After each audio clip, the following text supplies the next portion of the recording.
I'm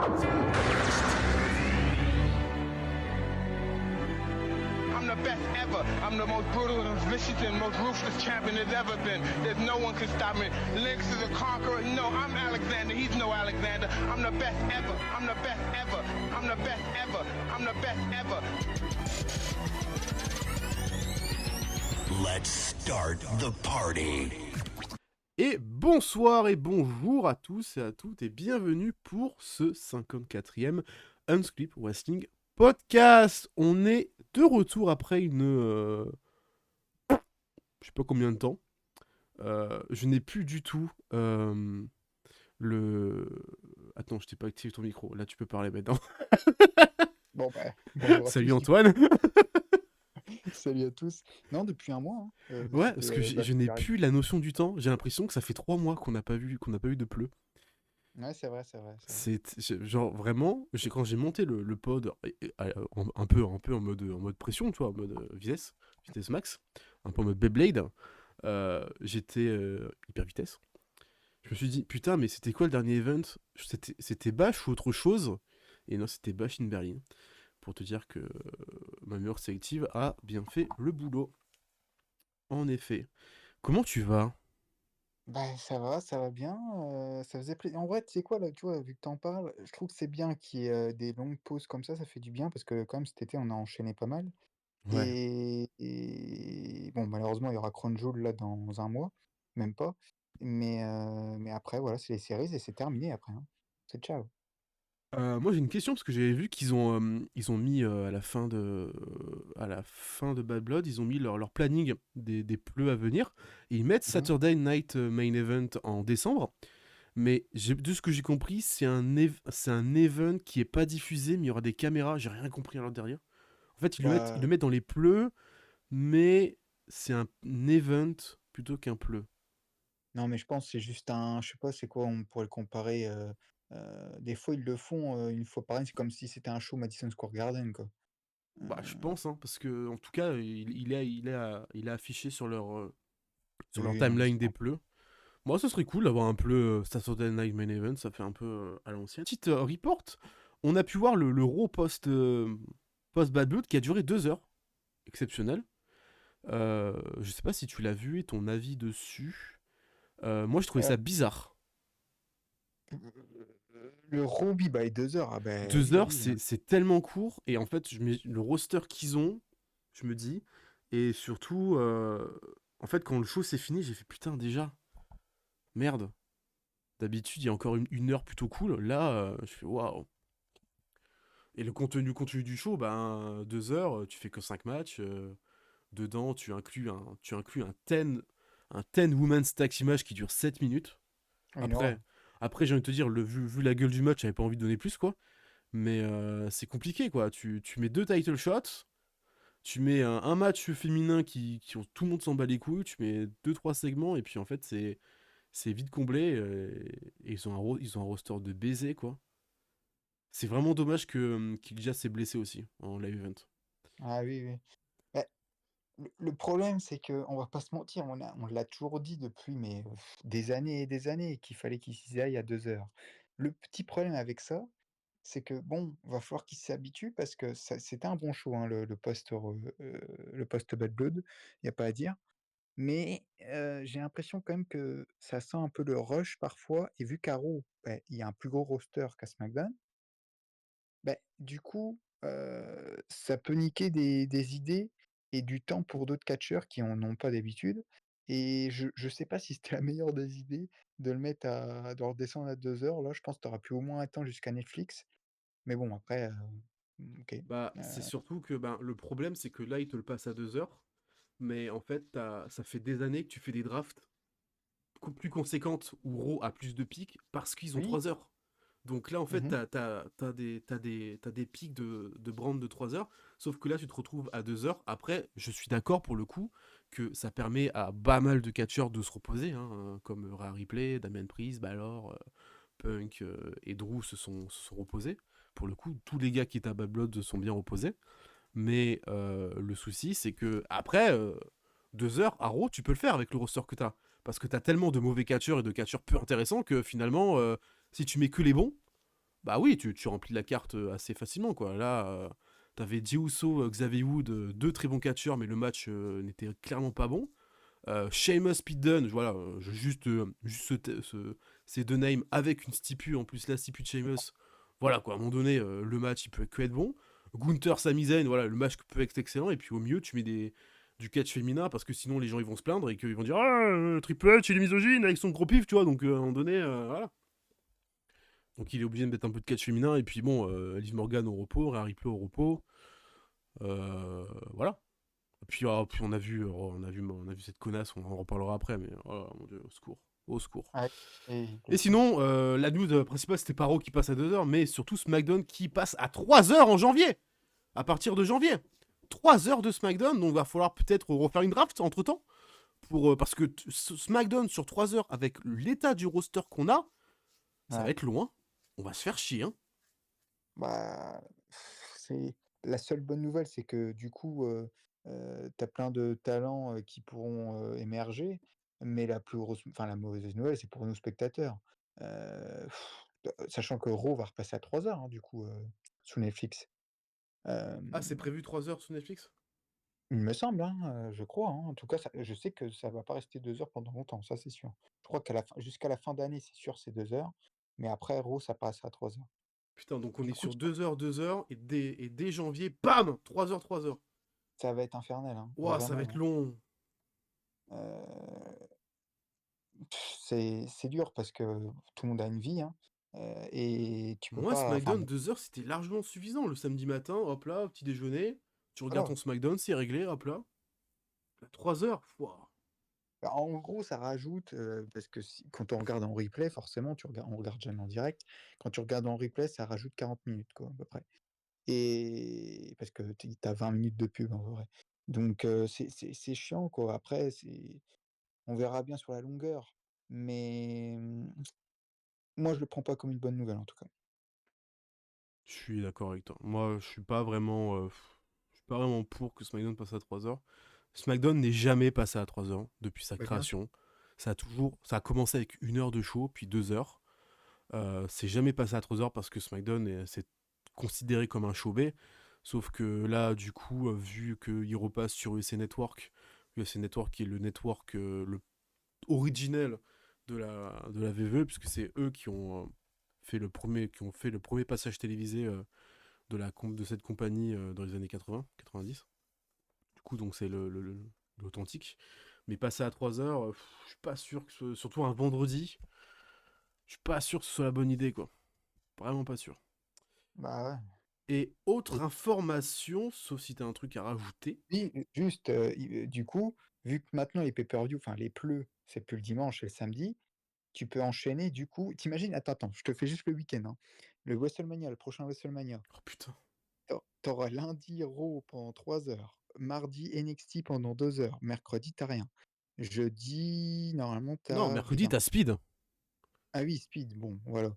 Jeudi, t'as rien. Vendredi, donc lors du week-end de WrestleMania, t'as le Hall of Fame après SmackDown, alors et tu viens de te bouffer 3 heures de SmackDown. Donc en gros, tu as pratiquement 5 heures, hein, déjà. Le lendemain, eh beh, tu as WrestleMania avec, 3-4 heures de show, plus le lendemain, tu as 3-4 heures de show, plus le lendemain, c'est Raw, tu as 3 heures de show, Et entre-temps, t'as certainement un takeover. Enfin, t'as un et NXT, quoi. ah oui, putain, T'as oui, certainement un NXT qui peut popper le jeudi, tu vois. c'est juste pas possible. Bien sûr, on kiffe le catch, ça, il y a pas de souci, mais à un moment donné, on a une vie, et c'est juste trop, et ça peut écœurer, hein. Ça peut écœurer, hein, vraiment, hein, Moi, parce tu que vois, voilà, le week-end de Mania, je l'adore, mais il y a trop de choses à regarder. C'est un c'est cauchemar. épuisant, c'est épuisant. Surtout que l'année prochaine, week-end de Mania, le samedi, je serai pas dispo pour le regarder en live, tu vois. Donc, Ah non, ça va mais être et long. oui, Ça va être long. sachant qu'en plus on regarde que VVE, mais si tu Oui. regardes les shows indépendants, Ah, mais c'est un mais cauchemar. C'est un cauchemar. c'est fini. Tu dors plus, quoi. Surtout qu'en plus, là, il va être sur la côte ouest, donc tu auras les gros décalages horaires. Ouais, Tendu, hein. et du coup, en plus, ce sera la même, du coup, pour ce SummerSlam l'année prochaine, vu que c'est 2 nuits aussi. Ouais, putain, Donc ouais, putain, au secours. C'est dur, hein. Ça va être sport, hein. Ça va être sport de regarder du catch en 2025. Va falloir s'accrocher, se mettre une seringue de Red Bull dans les veines directement, et hop là, hein. Et ben. Hein. Et la seconde news qui est très intéressante, je trouve, et qui peut nous laisser une belle porte ouverte pour la France s'il y a un pleu en France en 2025, c'est que Chamber sera aux États-Unis. Non, en Angleterre, pardon, en mars 2025. Voilà. Mhm. L'Angleterre chope Chamber, qui est un pleu quand même important, je trouve, dans la hiérarchie. Donc Ouais. nous, ça nous laisse potentiellement, si jamais il y a un pleu en France, un petit Money in the Bank. Et je prends. De toute façon, qu'importe le pleu, je prends. Hein, vraiment, j'ai revu certes une compilation de Backlash. On était complètement des cinglés en foule. C'était incroyable. Vraiment.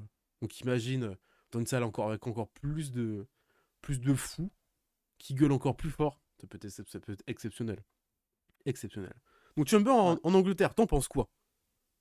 Bah, c'est bien parce que l'Angleterre, c'est vraiment une sacrée foule. Euh, Ce sera le dernier pay-per-view normalement à FIA. Il y a peut-être le choix Arabie Saoudite, peut-être, ouais. On verra bien. Pas Mais sûr, hein, pas normalement, sûr. ouais, pas sûr. Donc c'est certainement le dernier show avant WrestleMania. C'est toujours bien les Chambers. En général, t'es jamais déçu, quoi. Peut-être le moment de gloire pour CM Punk, on verra bien. Mais, mais non, non, c'est une bonne nouvelle. Vraiment, c'est une bonne nouvelle. Et puis surtout, c'est pour nous la France, quoi. C'est vrai que ça sent bon le Money in the Bank, quoi. Ça sent Donc, très bon. Et ouais. putain, l'Angleterre, ils vont être garnis, hein. En mars, Chamber. Et je crois qu'en juin ou juillet, Forbidden Door. Oui, t'as ça, ouais. Vachement, franchement, là, ça va devoir claquer de la thune hein, en 2025 si on veut voir du catch en Europe, là. Oh là là. Ouais. Pas sûr que je fasse tout. Je m'étais dit. Après, ça dépend de quand tombe le pleu en France, si c'est trop rapproché ou pas de Forbidden Door. Mais je m'étais chauffé pour faire Forbidden Door, du coup. Je m'étais dit, putain, c'est peut-être la seule opportunité où il y a moyen de voir encore Brian catcher au moins une fois dans un ring. Après, Forbidden Door, c'est à Wembley tout le temps, donc. Bah, le problème là, c'est que si Money in the Bank, du coup, c'est en France, normalement, ça devrait être en juin. Fin juin, Ouais, tu normalement. vois, c'est ça qui est chaud Donc, bon, complicado, en quoi. termes de date. Ouais. Donc bon, on espère avoir les infos des prochains pleux assez rapidement, comme ça. On s'organise. Mm. Voilà. Bien, on passe maintenant à Bad Blood, le retour de Bad Blood dans la hiérarchie des pleux par WWE. Là, je suis extrêmement fan de l'ADA de Bad Blood. Je suis Mhm. archi fan. Le côté rouge, le sang évidemment, avec entre guillemets les boyaux, enfin les, f- les fuseaux, les tuyaux de sang, enfin les jets de sang qui sortent de la Ouais. cage dans le logo. Moi, ça fait très, très fluide Venom. Moi, j'aime beaucoup. Ah, ça fait Oui, oui, fluide non, Venom je suis Carnage. d'accord. Très, très fan. Franchement, là, pour l'instant, cette année, hein, toutes les DA, je les adore. Toutes les Ouais, DA, bah, je les kiffe. Hein. Money in the Bank, ça reste quand même ma préférée. Money in the bah, Bank, tu sais c'était qu'ils ont exceptionnel. changé hein, avec Triple H et tout, ils ont changé un peu vu qu'il n'y a plus Kevin Dunn et tout là, ils ont changé donc Bah, je pense forcément qu'ils ont surtout recruté des talents, quoi. Enfin, c'est des ça. créatifs et des artistes qui savent faire des directions artistiques. Ils ont certainement Et, recruté un putain de directeur artistique qui doit nous régaler, là. et même ce qui est énorme, c'est que oui, d'un point de vue visuel, c'est magnifique. Et même quand ils faisaient les transitions là, je sais Oui, même pas, je sais pas comment ça s'appelle, c'est magnifique. C'est oui, oui. magnifique.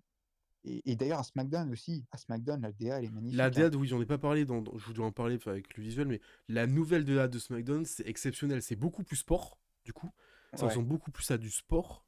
On garde le bleu un peu noir. En plus sur les match cards, ça fait du contraste de dingue. Le bleu clair noir, c'est une dinguerie en termes de contraste. De toute façon, c'est un des meilleurs contrastes au monde avec le jaune et noir. Mais non, franchement, les DA qu'ils imposent là, dingue. Hâte de voir s'ils vont changer la DA d'Euro, puisque ben, du coup, il faut aussi la changer. Ah bah oui. Mais franchement, une pure dinguerie. Et même les nameplays qui sont affichés pendant les matchs de Bad Blood, c'était cool. Les match cards de Bad Blood avec surtout la match card de Balor et Priest avec les X au niveau des yeux, je trouve ça exceptionnel. Franchement, moi j'étais vraiment aux anges. En tout cas, niveau créatif, là, moi je me régale. Avec la VE actuellement, c'est un Et régal. ils l'ont montré encore dans l'opener de Bad Blood pour le clip, hein, qui était extraordinaire, moi Le j'ai trouvé, clip hein. super. Le clip super avec Les acteurs là. Hunter qui annonce à Cody que ben, hey, depuis juillet en fait, il sait que c'est chez lui. C'était vraiment cool. Et puis, ce mois aussi, avant Bad Blood, nous a pu nous délivrer potentiellement l'un des meilleurs angles de l'année. Mhm. Voilà, on l'a noté, on en reparlera peut-être à la fin de l'année. Enfin, on en parlera, c'est sûr, à la fin de l'année, dans nos awards. Mais bon, sinon, Bad Blood, c'était le 6 octobre 2024, à minuit, heure française, spécial time, du coup, parce que moi je m'attendais à ce que ça soit à 1h du matin. Et du coup, je l'ai regardé en semi-live. Donc, je regardais en live jusqu'au main event. Parce que le main event, je l'ai senti. Hein. Je l'ai senti. Je me suis dit, je pense que ça va durer bien 40 minutes avec les entrées dans tout leur délire. Allez, Et je pense que ça va me saouler. Et il y a moyen que je me fasse chier en live et que je m'endorme, du coup. Donc, c'est dommage. je me suis dit, je vais regarder le main event le lendemain matin quand je me réveille. Je me Et réveille raison. le lendemain matin, je fais mon petit déj, j'ouvre l'ordi, je mets le show. Toi, j'ai même pas été sur les réseaux, rien. J'ai directement mis le show, donc aucun spoil, du coup. Et quand j'ai fini le match, j'ai fait, ouais, j'ai bien fait. J'ai bien fait Ouais. de regarder à tête reposée, tu vois, à tête froide. Parce qu'à tête chaude, j'aurais pas eu le même ressenti, Ah oui, ça aurait fait un la même, match, voilà. ouais, la même notation. Et puis là, c'était juste le main event. Je suis en mode, bon, c'est pas non plus dingue, quoi. Donc, et puis aussi, bon, on reparlera de toute façon de Bad Blood, mais je porte pas non plus dans mon cœur. Bref, on était au State Farm Arena à Atlanta, en Géorgie, commenté par Michael Cole et Corey Graves, comme d'habitude. Belle rampe, pas d'angle droit, une chouette stage, de la pyro comme on l'aime. Et par contre, c'était vraiment pas la soirée de la prod. Ah oui, bah oui. Entre les angles de caméra douteux, les problèmes de plan, les problèmes de coupure, la caméra qui est trop lointaine et donc les spots tu les vois venir. Et petit big up aussi sur l'entrée de Dominique et Liv Morgan où on voit le cadreur qui fait Go. Magnifique, vraiment sublime. Et en arrière-plan, le community manager qui était en train de faire les vidéos pour les réseaux sociaux. Vraiment super les gars, bien joué. Hein. Bah, tu as Waouh. eu des problèmes sur ça. Le problème, bon, on parlera sur le match de Rhea et Liv. Et le gros problème aussi sur l'entrée de Cody, quoi, et la Ah, fanfare. oui, oui. Alors Donc, la fanfare c'était très bien.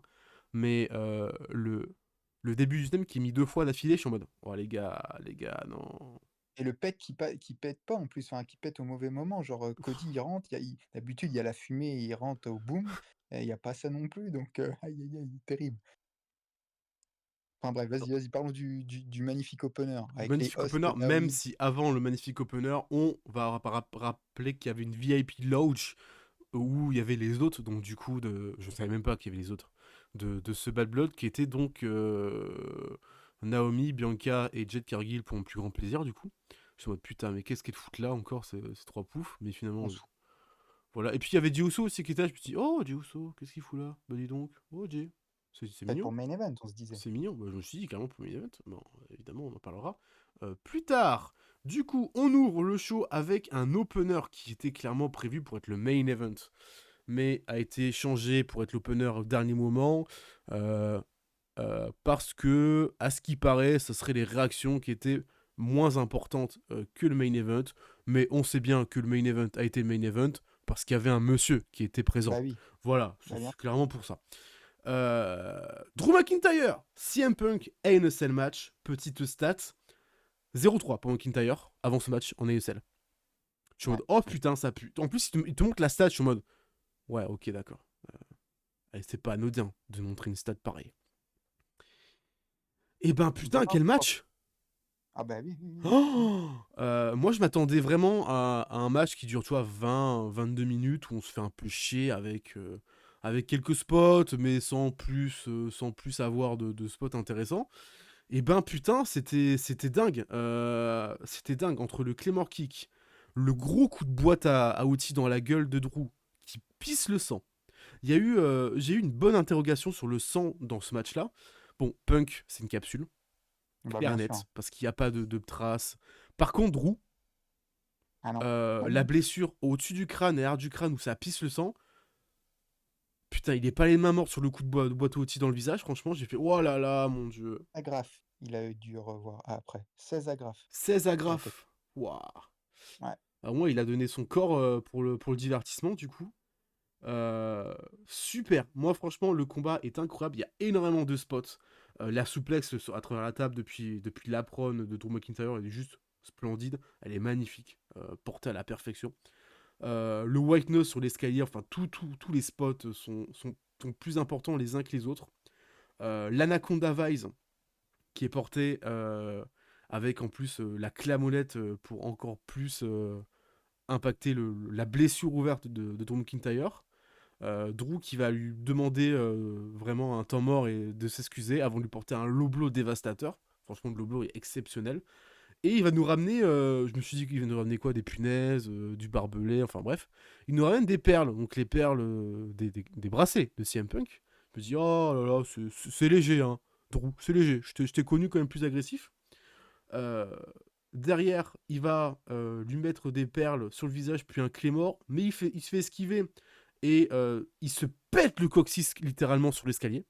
Oh mon Dieu, ça fait mal, hein. Franchement, je me suis dit, waouh là là. Et derrière, Punk va enfin surtout, va apprendre de ses erreurs du côté des dubs, va enrouler une chaîne autour de son genou et va mettre un cadenas pour que ça tienne. Du coup, voilà, il a appris de ses erreurs.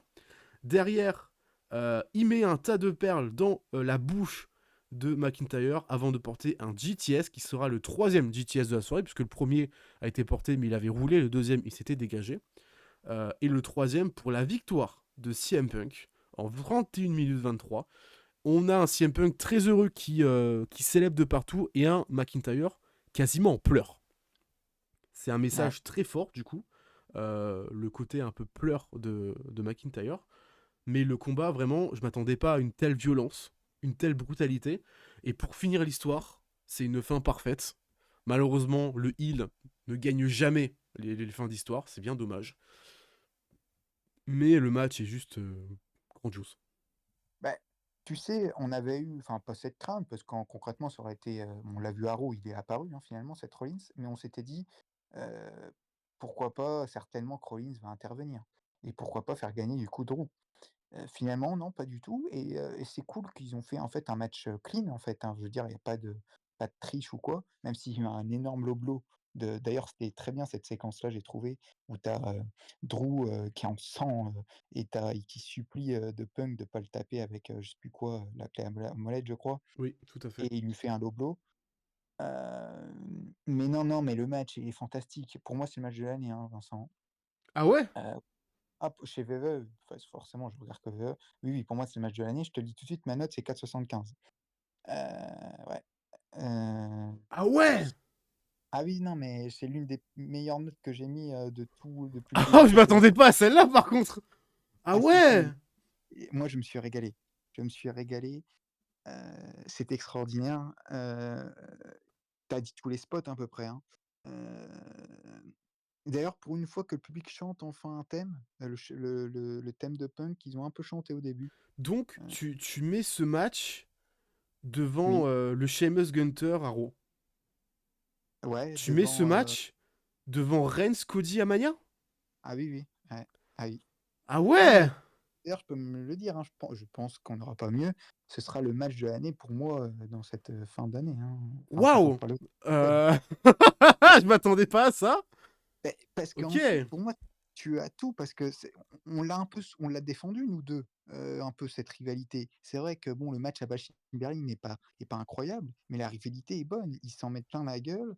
euh, et elle a été souvent décriée sur les réseaux. Les gens ont dit, oh, ils nous cassent les couilles ou quoi. Mais je trouve que c'est une rivalité, géniale, et ça se termine du genre, pas dire parfait parce que moi j'aurais préféré que Drew gagne. Mais finalement Drew, on va pas se mentir, il ressort quand même fort parce qu'il a tout Ah oui, donné. oui, totalement. Et concrètement, quand il va revenir dans, je sais pas, peut-être certainement au Rumble ou, je sais pas, enfin on verra bien. Eh beh, putain, on se dira: «Putain, Drew, mon Dieu, il est de retour». On dira pas: «Oh là, il a perdu contre Punk, le loser». Non, non, pas du tout. Donc en fait, pour moi, c'est un booking parfait. Tu as raconté tous les spots, donc voilà. Tu as eu du suspense, vraiment, moi, des fois, je me suis dit: «Ah bah, il va pas se dégager». Il s'est dégagé. Vraiment du début à la fin, tu savais pas qui allait l'emporter. Donc en fait, tout ça, pour moi, ça fait le match pratiquement parfait, quoi. Donc Ok. Même, tu vois, devant ton écran, tu souffres pour eux, quoi, quand tu as eu la Claymore, contrée par Punk, là, quand il se pète le dos, le coccyx, sur Et l'escalier, même les coups de clamolette, je les trouve vraiment violents, malgré le fait que ça se voit de ouf qu'il protège la clamolette et qu'il donne pas oui, vraiment des avec son coups de clamolette. C'est un peu le côté un peu qui me fait chier dans ce spot-là. oui, dans Et les c'est coups, ouais. pas que chez eux, hein, c'est dans le catch en général. Le coup de la clamolette, il est jamais vraiment porté. C'est comme le coup du Sledgehammer d'Hunter. Il met la Oui, main devant, donc à aucun moment ça a un impact. C'est juste le selling de mais l'adversaire qui fait tout, mais oui. mais non, non, même, tu vois, même des coups d'habitude dans les NSL, tu te dis: «Bon, OK, il l'a projeté contre la cage», mais bon. Et à un moment donné, je crois que c'est au début du match, au bout de 5-10 minutes, quand tu as Drew qui projette Punk dans la cage, là, contre la caméra pratiquement, putain, l'impact, il est énorme. Donc en fait, c'est une réalité qu'il pouvait pas se blairer et on l'a vu dans le ring. Et et voilà, j'ai même noté: «On s'en souviendra pendant très longtemps». Voilà, bravo à Punk, bravo à McIntyre et ouais, c'est un 4,75. Et toi, du coup, tu mis combien? Ok, moi je suis sur du 4,5. Bah, ça reste une bonne note quand même, hein? Ouais, mais j'entendais pas ce que tu me sortes. Ouais, 4 3 Oui. quarts, et puis meilleur match de l'année. Je suis en mode, ah ouais, waouh! En fait, pour moi, i c'est sûr qu'il sera en 1 parce que le Cody contre Roman, même si d'un point de vue émotionnel, il y a pas meilleur cette année, mais Moi, dans le ring, c'est dur. Enfin, c'est dur de passer devant Cody contre Roman sur tout l'aspect global du match. C'est c'est dur. vrai, mais d'un point de vue in-ring, pour moi, il y a pas photo quand même. Oui, bah, c'est Parce sûr que d'un point de vue in-ring, si tu compares le match de Mania, qui est un match d'histoire, et là, un match purement de catch, oui, c'est sûr qu'il n'y a pas photo. Non, mais de toute façon, je suis d'accord avec toi, t'inquiète pas, le Roman Cody sera très haut aussi. Mais quand même, là, je trouve qu'il y a tout parce que la rivalité est bonne et t'as le match qui est excellent. Donc, ouais, et Punk qui ferme un peu des bouches aussi, hein, du coup, parce que c'est vrai que beaucoup s'étaient dit, bon, pour le moment, son retour, il est pas incroyable d'un point de vue in-ring. Et là, il a montré que oui, en fait, il a encore l'endurance, il a encore tout son arsenal et il est là, quoi. Même la fin, je trouve que c'était bien, après le match où tu as Punk qui est qui titube un peu, c'est bien parce que Ouais, ouais, il a il a même chuté, je pense qu'il a glissé, et il a, oui, il a, il a, il a fait du bon selling. Bon, après, le coup du masque à oxygène, bon, un je peu pense que abusé. c'est un gros pic à Idub, du coup, ça, je pense. Ah ouais, tu penses? Le gros masque à oxygène qu'avait MJF, c'était un peu, pour moi, c'était un peu overreact. Donc je pense que c'est un petit pic vite fait amico, tu vois, mais Ah non, mais je trouvais ça ça se peut. rigolo. J'ai fait, ouais, non, mais c'est bon, il a pas non plus fait un match 50 minutes non-stop, quoi. C'est pas le Punk de 2012, quoi. Même à même à Raw, je trouve que c'est bien, tu vois? Il aura pu revenir à Raw en mode OK, il a juste des petites, raflures, des pansements, mais il aura pu très bien marcher, non? Il a quand même continué le selling et c'est bien et c'est d'ailleurs même dans son discours, hein, à Raw, quand il dit que, bah, il sait pas quand il va revenir, quoi, faut qu'il aille voir sa femme et il va «guérir», quoi, Non, entre mais guillemets. c'est bien qu'il ait dit ça, comme ça le met un peu en dehors des caméras, et comme ça il revient en Rumble, content. McIntyre revient en Rumble, il se repète un peu sur la gueule, et derrière ça ouvre Punk Rollins. Bah, ouais, bah, oui, parce que du coup, oui, Rollins est intervenu, Rollins qui est revenu, mais qui est pas encore à 100%. oui, bon, d'ailleurs, ça va falloir qu'il fasse gaffe, mais Hunter, heu, tu commences à nous casser les couilles à faire revenir Rollins alors qu'il a pas encore soigné complètement son dos, quoi. ah ouais, Tu fais chier. c'est Si on le voit pas de l'année, c'est pas grave, hein. T'inquiète, Hunter, ah hein. non, T'as d'autres catcheurs, hein. bien évidemment. T'as d'autres Et catcheurs, t'en fais pas, hein. T'as pas que Rollins, hein, dans ton putain de business, hein. T'es en train de mettre over Bronson Reed. Continue, frérot. bah, c'est ça, oui, oui. Continue. Tu l'avais bien lancé, mais t'as voulu le plomber parce que Rollins devait se venger. Mais t'avais Bronson Reed que t'avais bien, bien développé, là. Continue. Du du coup, là, une chose est sûre après ça, c'est que, bon, on aura Punk Rollins à Mania et on aura, un changement de gimmick pour Drew. Là, je pense que le Drew, heel je dirais pas fini parce qu'il peut revenir en heel, hein, mais dans une autre gimmick. Mais peut-être qu'on va revoir un Drew de retour en face et pourquoi pas, voilà, le Drew Broken Dreams qui vont mettre peut-être la musique et enfin avoir cette gimmick où, Ouah, j'aimerais bien garder le Drew en catcheur gris, moi. Je l'aime beaucoup, ce Drew-là. oui, Gris, Qui, pourquoi pas? qui Non, oui, pense c'est vrai, tu qu'à as qui pense qu'à sa gueule et pas aux autres. Là, il avait Mais vraiment une guérilla contre Punk, mais en général, c'est clairement plus le Drew qui pense à sa gueule et à oui, c'est vrai. ses conditions plutôt que le reste. Donc en vrai, je préfère qu'ils le gardent comme ça, qu'ils le font revenir en gris, que le retour d'AJ Styles. Ah oui, Parce que AJ Styles, il part en tant que méchant, après sa double défaite face à Cody. sa Ils faute. font une vidéo promo avec clairement un rip-off de sa musique Devil Cry de Devil May ou Devil Cry, je crois, Devil May de TNA. Ils lui font, hop là, en plus, il se fait introduire par un mec lambda, je sais pas d'où il sort ce pélo. Il se fait introduire et le mec, il tape dans les mains de tout le monde, giga babyface en mode. Ouais, avec ce thème-là en plus, tu reviens en babyface. Ouais, non, mec, ça passe pas. Non, non, non, c'est un retour de merde. Pour moi, c'est un retour de merde. Et en plus, il se pète le genou derrière. Je suis en mode, allez, vas-y, nique ta mère. Je sais pas si c'est un work ou pas, mais je fais, ah, Oui, on sait pas, c'est fais chier quoi. Parce qu'en plus, l'alchimie et les enchaînements avec Carmelo, c'était exceptionnel. Hein. Carmelo et Jay dans le ring, c'est incroyable. C'est incroyable. Mais il faut qu'il se pète il faut qu'il se pète ce genou en work ou pas. Hein. Chier. Ça fait ouais. chier. Bref, on va passer aussi au reste du show qui fait chier, du coup. Le titre féminin de Nia Jax défendu face à Bayley qui a gagné différents combats. Je crois qu'elle a gagné elle avait gagné un tag ou je sais plus quoi, c'était quoi le délire. Oui, ils avaient gagné un tag, puis elle a gagné le 1 contre 1 face à Naomi. Bon, on a évité Nia Jax Naomi du coup. Naya contre Bayley, on était sur du 6-6, voilà, parce qu'il y avait vraiment des records hein, dans ce pleu du coup, des records de partout. 6 partout, 14 minutes 12. Écoute, moi j'ai pas noté grand chose. J'ai dit putain, Naya fait un Rana, what the fuck, quelle mocheté. Mais c'était pas beau. Hein. C'était vraiment pas beau. Elle fait même un Naya to belly. J'ai dit oh putain, c'est culotté. Et il y a aussi la 2 powerbombs sur l'escalier. J'ai fait oh putain, c'est quand même violent. Puis puis sur la barrière, je suis en mode ouais ok, on est vraiment sur Naya OGs quoi. Elle veut tuer des gens. Euh, Même son pop-up Salmon Drop, il puait la merde. Vraiment, c'était pas sa soirée, Nia Jax. Hein. Vraiment, je l'ai un peu encensé dans le dernier pod. Là, celui-ci, par contre, elle pue un peu la race. Et Bayley lui rend un pop-up Salmon Drop de toute beauté, du coup. Pour dire que voilà, le catch, c'est quand même dingue.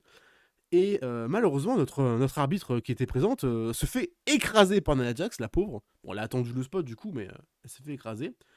Derrière, Codebreaker, Rose Plaint de la part de Bayley, mais plus d'arbitre. Tiff débarque, fracasse Bayley, hésite à cash in. Naya, c'est le Deadman, elle se réveille comme de l'Undertaker. Tu fais waouh! Là, ça fait quand même beaucoup. Bayley tente un roll-up, near fall. Elle prend de hauteur. Tiff lui jette la mallette, mais se loupe, parce qu'en fait, Bayley lui rend la mallette, donc elle a très très mal jeté la mallette. Je pense que j'imagine que la mallette devait la frapper, donc la déstabiliser pour que Naya prenne le dessus, mais ils se sont un peu foirés, les deux se sont pas comprises. Naya la rejoint, Salmon Drop top rope, suivi de son écrasement de la seconde corde. Victoire, mais le pied de Naya était dans les cordes. Pour moi, le pin est invalide. C'est les règles. Pied, que ce soit celle qui prend le pin ou celle qui fait le pin, si tu mets le pied en dessous de la corde, le pin est invalide. Donc pour moi, le pin est invalide, le match est invalide, la fin est invalide, mais ça change pas que le match était vraiment pas dingue. Bah, le- en fait, le match, on s'y attendait que ça allait pas être incroyable, mais moi j'ai trouvé le booking bon en fait dans ce match, contrairement à celui qu'on va parler dans deux matchs. Parce que le fait que Tiffany intervienne, en plus à ce moment-là, et le fait que Naya se relève en mode Undertaker, en mode elle voulait cash, mais finalement elle a aidé Nia Jax et du coup, Nia, bon, forcément c'est dans la gimmick, hein, elle va croire que du coup que oui, en fait, Tiffy l'a aidé et je trouve que c'est bien parce que on reste un peu sur la corde sensible où on sait pas tellement, et ça je trouve que c'est une bonne idée de booking quoi, d'avoir fait gagner, Nia grâce à Tiffy en fait sans le faire exprès, alors qu'elle voulait cash. Heu, Ouais, mais ça fait plusieurs fois où il y a cette corde sensible où Naya lui demande vraiment de pas cash in, qu'est-ce qu'elle se prend. Il y a même eu ce spot où en fait elle l'étrangle, clairement à mmh SmackDown. Elle l'étrangle, je suis en mode, ouah putain, chaud quand même. Parce que là, l'étranglement, il était un peu vraiment, il était vrai quoi. Du coup, moi j'ai vraiment eu peur pour Tiff. Et Et j'aime bien le booking de Tiff, puisque c'est la petite princesse qui est alliée à Nia Jax par intérêt, du coup, puisque c'est une pote à elle, et bah, malheureusement, elle est devenue championne, donc elle a pas d'autre choix que d'attendre. Elle a envie de devenir championne, elle a envie de cash-in, mais d'un autre côté, Nia lui fait peur, elle a bien raison, du coup. Donc, elle a pas trop de cash-in, parce que si elle cash, potentiellement, Nia a un rematch, donc il faut qu'elle affronte Nia. Moi, j'aime beaucoup le booking de Tiff. Après, j'ai peur que ça soit trop long, en fait, cette Ah, histoire. peut-être, ouais. J'ai peur que, en fait, à force, ils disent oui, non, mais elle attend encore le cash-in. Oh, mais ouais, tu vas intervenir, mais elle va encore attendre de cash-in, elle va pas cacher. Et j'ai peur que ça soit trop long, en fait. À un moment donné, qu'on se dise oui, bon, c'est bon, cet angle où Tiff a peur de Naya, on l'a vu 150 000 fois, quoi. Après, j'ai envie de te dire, Vincent, je pense que le pinacle et la fin sera euh, au, au match à Crown Jewel entre championnes, parce que là, c'est la parfaite opportunité, en fait, pour Tiffany. Parce qu'elle peut cash, en fait, sur celle qui va perdre. Et, et je pense Ou que même c'est là. pin pendant le match en choisissant la ceinture. Oui, oui, aussi. Donc, moi, je pense que ça va être là. Encore un mois, je pense, de booking comme ça, et Tiffany va cash à Crown Jewel. Putain, ça serait con qu'elle cache à Crown Jewel, quoi. Bah oui, du coup, vu que c'est en Arabie Fait Saoudite, bon, bah chier, voilà. quoi. Mais bon, Ça ferait chier. Qu'en ouais. as-tu pensé sinon de ce match, à part le booking de Tiff?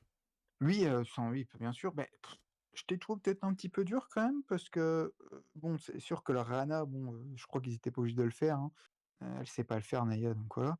Bayley, quand même, toujours, on en parle pas trop, mais ça fait toujours le taf, quoi, hein. C'est Bayley, ça fait toujours Bah, plaisir. elle porte le match encore, là, hein. Ouais, elle porte carrément le match. Même si Naya, c'est vrai, on l'a dit cette année, elle a fait des efforts, elle est meilleure. Mais bon, ça reste pas une bonne catcheuse, pour autant. Mais bon, la chimie est pas folle entre les 2. Il y a eu quelques spots, hein, attention. Le stunner et les rose plant, avant le ref bump, c'était pas mal. Le Samoan drop à un moment donné qui est un peu bizarre aussi. Mais, mais oui, le match a commencé fort, donc ça m'a mis un peu dedans. Moi, j'aime bien quand ça commence fort, donc c'était cool ça.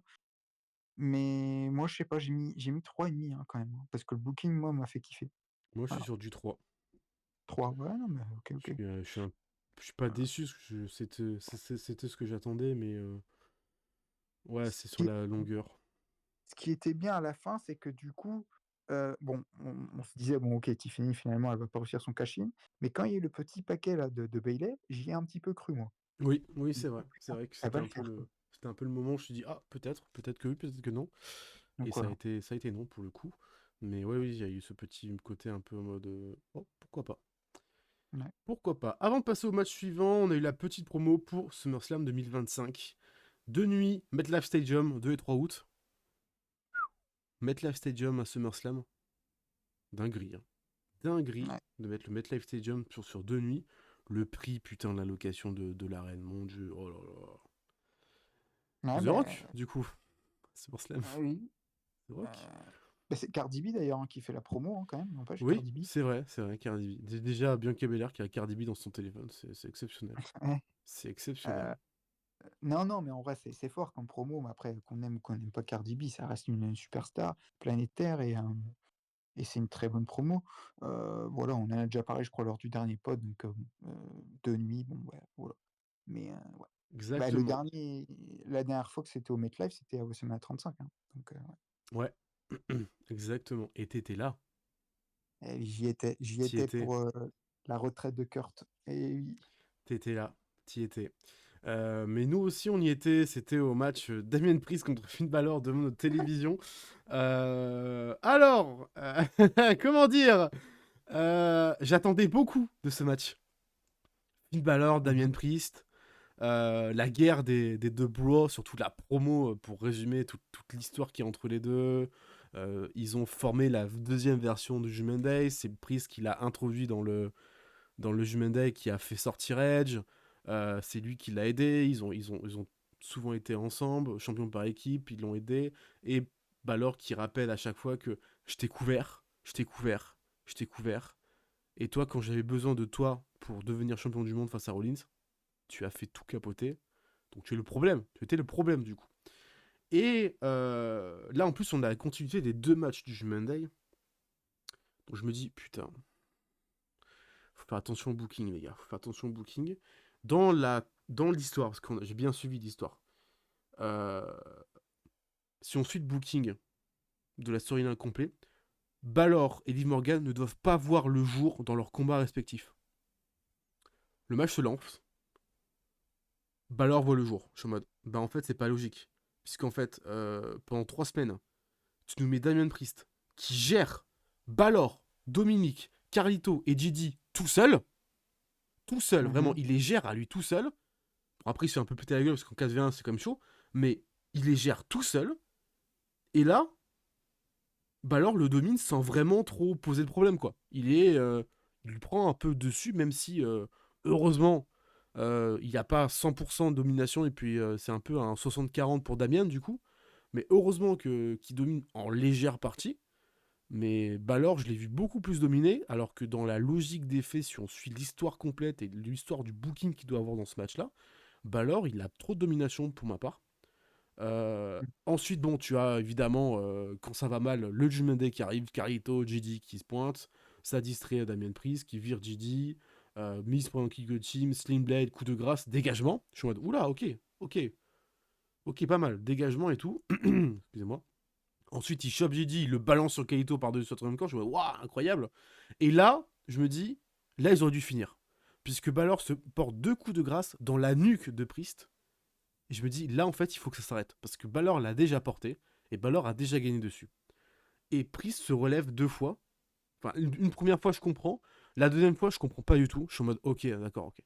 Ok, Damien Priest est considéré comme un géant, donc il est invincible et il faut absolument lui porter 153 finishers pour l'abattre. Alors que non, du coup, puisque c'est la nuque c'est fragile.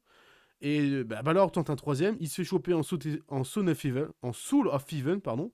Il le porte, 1, 2, 3. Je suis en mode, ok, 12,50, très déçu. Vraiment très déçu, pour le coup. Je me dis, merde, quoi. Vous T'as avez mis lu. combien? Je suis à 3 un quart. 3 1/4. Je me dis, putain, vous avez loupé un truc, quoi. Vous avez loupé le coche. Vous avez loupé, bon, même si je te l'avais dit en prédiction que je voyais Prise gagner, mais ils ont loupé le coche de faire un booking cohérent et potentiellement donner une victoire à Balor dans une histoire qui n'est pas finie. Ouais. C'est ça qui me désole. Je me dis, putain, ils ont loupé le coche. Il y avait possibilité de dire, oui, Judgment Day a pris par-dessus parce qu'on est plusieurs, on est une famille. Il n'y a pas de ego, on est tous là pour s'aider. 2 coups de grâce dans la nuque, 1, 2, 3, et la fin est legit, tu vois. Célébration en Judgment Day. Moi, je suis en mode, ok, c'est legit, c'est propre. Là, désolé, je sais que Damien Priest sort d'un gros règne de ton champion du monde. Mais quand tu te prends 2 gros coups à la volée dans la nuque, que tu sois Damien Priest ou Brock Lesnar, tu te relèves pas, quoi. C'est ça Ouais, qui me fait un peu chier. ben, j'ai mis exactement comme toi, hein. J'ai mis 3,25. Ouais, c'est une déception. Bon, je pense qu'on parlera peut-être de la plus grosse déception sur le match d'après. Mais c'est une mini-déception parce que, bon, malheureusement, Finn, notre pauvre Finn, je comprends pas. On peut Il a pas pas le dire droit qu'il au y a de bonheur, il a pas le droit au bonheur. C'est ça, en fait. On peut pas dire qu'il y a de l'irrespect parce que concrètement, il est quand même sur la carte et il est toujours dans les plans importants, donc voilà. Mais il gagne jamais et c'est insupportable. C'est insupportable. D'ailleurs, oui, il est entré, avec le sac sur la tête, toujours aussi badass, le film. D'ailleurs, on s'habitue, hein, à son entrée, hein. Je sais pas toi, son thème, tu t'habitues, en fait, hein. Le thème, ouais, je m'y habitue. Après, Incroyable, je hein. préfère quand même Ah celui bah oui. d'After Bridge, l'original. Oui, oui, bien sûr. Mais oui, on Mais, s'habitue, on s'habitue. Puis cette shape, encore une mais, fois, putain, cette shape. ouais, non, mais le mec, c'est hallucinant, hein. Son âge, il a 42, 43 ans, un truc comme ça. Ouais, dans ces eaux-là, il est, ouais, exact. Il est dans la Non, mais quarantaine, du avoir une coup. shape comme ça, pour sa taille, enfin, c'est hallucinant. Ouais, tu fais bien de le relever. Pourtant, le match, je trouve qu'il avait hyper bien commencé, hein. Ils étaient vénères les 2. La grosse droite là qu'on a entendue dans tout le stade résonner de Damien Priest, Ouais. c'était hyper cool. Le Falcon Arrow, de Priest, enfin, non, non, franchement, c'était bien au début et en fait, bah, j'ai envie de te dire qu'en bout de ça s'est terminé très rapidement, quoi. On va pas dire que c'était un squash, hein, faut pas abuser, mais en même pas 10 minutes, quoi, c'était fini et c'est pas possible pour un match comme ça, quoi. et Finn Balor n'est pas respecté sur le fait que putain, Après, tu on vois, parle. 12 minutes 50 pour un single match, je suis pas choqué de la durée. En fait, le problème, c'est une durée standard pour un booking d'Hunter, quoi. Ouais, mais là on est C'est les quand même en bookings plus. d'Hunter. Oui, je On est sais, mais les bookings d'Hunter, ils se ressemblent tous. Oui, d'accord, mais en fait, ce qui est intéressant dans les matchs, c'est qu'il y a du suspense. C'est que, ok, tu sais quoi, tu veux faire gagner Priest, pas de souci, vas-y. Mais au moins, Finn Balor, il se dégage du Razor Edge, au moins. Au moins. Parce que, comme tu l'as dit, putain, le coup de grâce, normalement, c'était censé être une prise où personne s'en dégage. Bon, maintenant, ça fait quelques mois, voire quelques années que, bon, le coup de grâce, c'est plus la grosse Ouais, prise. mais tu vois, le coup de grâce classique, je veux bien qu'il se dégage, mais là, 2 coups de grâce dans la nuque, bordel. La nuque. En voilà. Et Brice continue à rester debout. Je suis en mode, mais non! Puis ouais, il fait son Sound of Even et c'est terminé, mais je comprends pas. C'est quoi le booking? Bon, c'est pas terminé, hein, on a bien compris. Mais c'est quoi la suite, quoi? Ils vont nous faire quoi? Oui, ils vont faire prise contre Finn Balor à Crown Jewel. À mon avis, ça sent la victoire de Finn, mais qui sera pas énorme parce qu'il va gagner juste par rapport au fait qu'il y aura le Judgment Day à côté de lui qui vont le faire gagner, ou il va gagner par petits paquets, et ça va se terminer aux séries. Mais je sais pas c'est quoi en fait les plans pour Finn Balor. Je comprends pas trop. Est-ce qu'il est toujours dans la enfin, est-ce qu'il est toujours dans le truc avec le fait que c'est peut-être lui en fait qui a écrit Liv Morgan? Finalement, Dominique, c'est juste un pion? On sait pas. Ouais, OK, OK. Ça reste 3-25 parce que le match n'était pas nul, mais c'est décevant. Ouais. Ouais. Je sais pas trop quoi dire dessus, tu vois. Je suis un peu étonné. Derrière, tu parlais des séries. Eh ben, on avait la petite promo parlant des Survivor Series à Vancouver le 30 novembre, le samedi 30 novembre. Bon, on l'attend ce pay-per-view, hein. Enfin, s'il te plaît, on l'attend, hein. Il a Ah bah intérêt à être bon. oui. Et ben, en attendant, on a Triple S qui débarque. Et moi, je dis, putain, je le vois débarquer. Je sais qu'il avait une grosse annonce à faire. Sauf que plus tôt dans la soirée, on voit Goldberg. Et je suis en mode, ah putain. Et dès le début, hein, on voit Goldberg, sa meuf et son gosse. Et je suis en mode, bon, je sais où ça va mener. Ça va pas me plaire. Ils vont encore donner une chance à Goldberg. Donc Triple H débarque, il dit... enfin, il y a un support Crown Jewel. Je dis, ah putain, c'est vrai qu'on va oublier Crown Jewel. Je me dis, putain, j'avais oublié ce délire à con. Ouais, Et, pareil. il débarque, il dit, on a marqué l'histoire encore avec 16 092 places et El Famoso, event le plus rentable de l'histoire de la VE, mais aux États-Unis, du coup. Donc pour l'instant, Bash in Berlin reste mondialement l'event le plus rentable. Et il dit, l'histoire se fera à Crown Jewel avec une nouvelle ère. Des champions contre champions. J'ai fait, mais en fait, c'est les séries que tu fais à Crown Jewel, quoi. En fait. Ouais.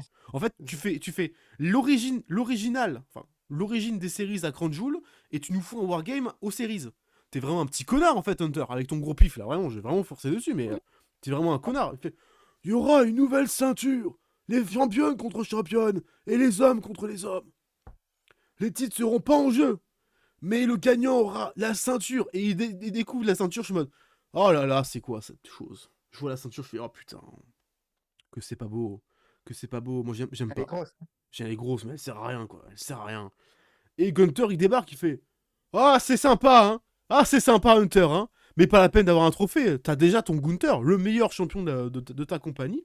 Il fait, j'ai pas besoin de trophée. Et puis, à Euro, je vais mier Sami Zayn. C'est pas vraiment ce qu'il a fait, mais il a bien démérité. Et en plus, il rajoute, et je suis très heureux d'être en face de Goldberg, mon catcheur préféré. Parce que oui, cette histoire où il avait fait face à Bret Hart, où il disait, de toute façon, Bret Hart, j'ai un grand respect pour toi, mais mon catcheur préféré, et il est meilleur que toi, c'est Goldberg. J'étais mort de rire. Voilà, il fait, ah, je suis très content, mon catcheur préféré soit là, et il te sort. Et j'espère, fils, que maintenant, t'as un meilleur père que catcheur. Je fais, ah ouais, Là, Goldberg, évidemment, il s'énerve. Il passe par-dessus la barrière avec beaucoup de difficultés. La sécurité se met entre les deux. Gunther enlève la veste pour se battre, du coup. Sami Zayn débarque, pète la gueule à Gunther qui fuit, du coup. Tout le monde est séparé, on tease un peu l'euro et puis on tease certainement un Gunther Goldberg et ça me plaît vraiment pas du tout ça. Ça c'est pas plaisant. C'est pas plaisant du tout. Mais quelle bande de cons, sans déconner. Non, mais je te rassure, Vincent, il n'y aura pas. Goldberg, je pense que c'était juste une apparition à Atlanta parce que c'était chez lui. Il montrait toutes les anciennes légendes d'ailleurs pendant tout le show de WCW, Oui, même on si a bon, vu X-Pac, on a vu Scott Steiner du coup, donc le ouais, tonton de Braun, mais sans que Braun soit là du coup. DDP. DDP, vraiment beaucoup de monde, mais j'espère que t'as raison, hein. J'espère. Oui, oui, non, mais franchement, t'inquiète pas pour ça. Vraiment, j'en suis sûr et certain que Goldberg ne reviendra pas. Et puis Gunther, il va aller défier Cody. Mais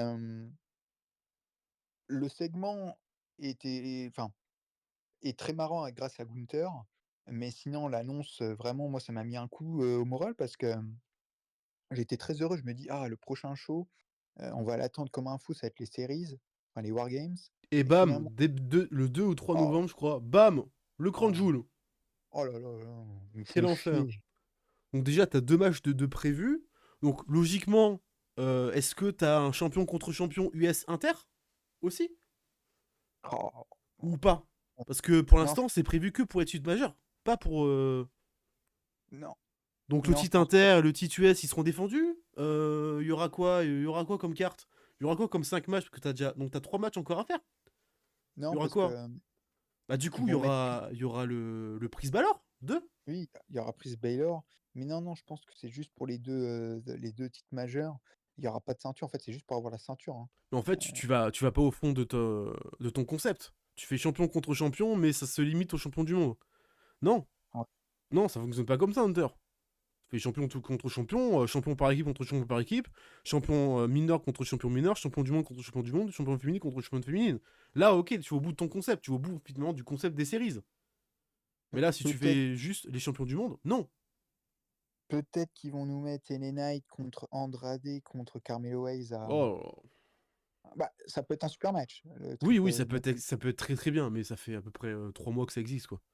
Oui, c'est vrai. 3 mois.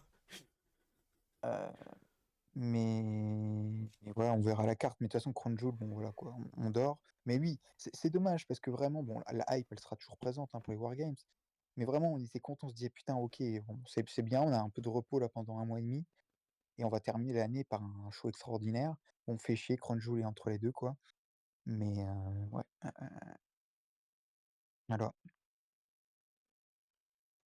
Passons et à la suite, mon cher Antoine. Tu as un oui, truc oui, à je dis préciser? juste, c'était pour teaser Sami Zayn aussi, hein, ce match. Oui, Enfin, oui, oui. ce segment. Cet angle, c'était clairement pour utiliser le Raw d'après Bad Blood, même s'il n'y avait pas besoin de ça pour le teaser, du coup, parce que c'était déjà assez bien teasé. Ça faisait quand même Ouais. 3 semaines que Gunther avait dit non, je veux pas. Puis finalement, bon, je vais péter la gueule, j'ai bien compris. Et puis en plus, la raison de pourquoi il voulait pas, il a bien raison. Franchement, c'est legit comme raison. Ah oui, oui. C'est complètement legit. Hein. Tu ferais tâche à mon règne, franchement. Gunther, pour l'instant, masterclass. Hein. En tant que champion du monde, rien à dire. Hein. Mais on s'attendait pas non plus à ce que ce soit mauvais, hein, du coup. Match suivant, la Shark Cage. Bon, déjà, l'annonce de la Shark Cage, je fais oh là là. Oh là là. Le dernier combat de la Shark Cage, il y avait Enzo Amore et Big Cass. Voilà quoi. Il y avait une Shark Cage aussi avec le Jobber là. Putain, il y avait une Shark Cage. Je sais même plus s'il y avait la Shark Cage avec lui. Bref, tu annonces la Shark Cage. Moi, je suis un peu en PLS, je suis en mode, oh putain, le match va puer la merde, quoi, du coup. Qu'est-ce qui se passe? Liv Morgan contre Harry Play, je fais, putain, ok, d'accord, c'est plutôt pas mal. Donc, là, l'entrée de Liv Morgan et Dom avec le cadreur qui était devant tout le monde, ok. L'idée est bonne, hein, pourtant. L'idée est bonne. L'idée est bonne, mais voilà. Rhea Ripley débarque. Moi, tout excité de voir Ripley, je suis oh, mon dieu, cette beauté. Cette beauté. Et Dom qui rentre dans sa cage. Rhea Ripley qui en joue avec un PQ à l'effigie de Dominique. C'est exceptionnel. Et il dit bah finalement tu vas quand même monter quand même, tu restes pas là, tu montes. Et donc il monte tout en haut. Je suis en mode putain, ça fait quand même flipper d'être dans cette tier cage en haut et tu peux rien faire. Et le match, il démarrait pas si mal. Il démarrait pas si mal, sauf que Liv Morgan a eu beaucoup trop d'offenses, hein, parce qu'elle est championne, donc il faut quand même de l'enfance. Sauf que bah en face, t'as Rhea Ripley qui domine absolument tout le monde dans la compagnie. Donc tu peux pas en fait avoir beaucoup trop d'offense contre Ripley. Sauf que bizarrement ils ont dit non mais il va y avoir de l'offense, vous inquiétez pas, on va trouver une solution. Il y a aucune solution qui a été trouvée. Ils ont joué sur le fait elle aurait encore sa blessure à la jambe. Non, ça fait 1 mois et demi qu'elle est plus blessée. Ça fait 1 mois et demi qu'elle est totalement rétablie. Tu vas pas me faire voir, tu vas pas me faire croire qu'elle a encore mal à la cuisse. Non, ça fonctionne pas. Hunter, va peut-être revoir tes bookings du coup. Voilà. En fait, principalement, ça nique l'histoire que tu étais en train de raconter pendant à peu près 1 mois. Donc c'est un peu chiant. Euh, la cage qui s'ouvre. On sait comment. La charquette qui s'ouvre. Et Rare Ripley qui nous sort un magnifique frog splash à la Eddie Guerrero. Parce que oui, de toute façon, pour faire un tribut à Eddie Guerrero, il n'y a que la triple souplex et un frog splash. Hein, Mmh. voilà. Eddie Guerrero, ça ne savait faire que ça, du coup, si on suit les catcheurs. Derrière, là, c'est exceptionnel, hein, puisque elle pète la gueule à Liv Morgan. La soumission, le riptide extérieur du ring. Dominique qui essaye de s'approcher pour voir Liv Morgan et pour l'aider. Dom qui tombe. Dom, il tombe, mais il était accroché à une chaîne. Il s'est quand même assuré, hein. Franchement, ça se voit qu'il fait de l'escalade à Dominique. Hein. Il tombe et il s'accroche.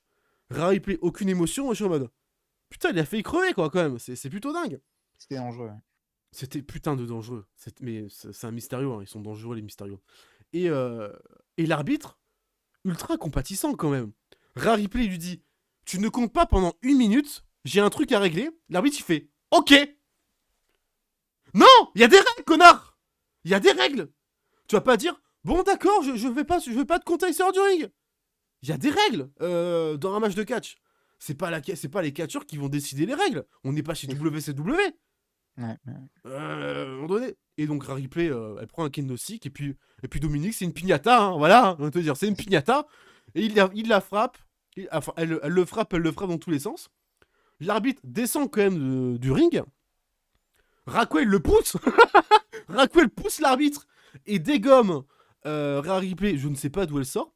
L'arbitre tourne le dos à Raquel en disant, je n'ai pas vu, mais finalement sonne la cloche. Je suis en mode, mais c'est quoi ce gag? Il y a Raquel qui sort de je ne sais d'où. En plus, elle n'a même pas reconnu que c'était Raquel, pour le coup. Raquel qui attaquera Ripley avec son décolleté. À tout moment, il y a un Ibar qui sort. C'était spectaculaire. L'arbitre qui tourne le dos, mais qui finalement sonne la cloche. Je me dis, oh là là, mais on a vraiment un casso, c'est pas possible en termes d'arbitrage. Donc, disqualification au bout de 14 minutes 32 de match. Tu nous chies 14 minutes de combat pour finir sur une DQ pour garder Rhea Ripley forte. Je suis en mode, mais c'est désastreux. Et la première réaction que j'ai de ce match, c'est putain, ils ont ramené Raquel, cette gogole monumentale. Tout ça parce que c'était la pote de Liv Morgan avant son turn. Et je me dis, putain, c'est vraiment une version Wish de Mercedes Moné et Camille, quoi. Parce que Camille et Mercedes Moné, du côté des dubs, c'est très très bien. Le côté bodyguard ultra féminine qui ultra caisse, ça fonctionne très fort. Parce que bon, après, Camille, c'est son rôle depuis pas mal d'années comme ça. Par contre, Raquel à côté de Camille, c'est du pipi de chat. En termes de physique, en termes de prestance. Bon, en termes de catch, ça se vaut, hein. C'est pareil. Hein. C'est tout aussi nul. Hein. Mais putain. Bah, Waouh. écoute, ce match pour moi, c'est un peu la catastrophe. Bon, c'était pas mauvais d'un point de vue in-ring parce que voilà, t'as quand même Rhea, elle est toujours bonne.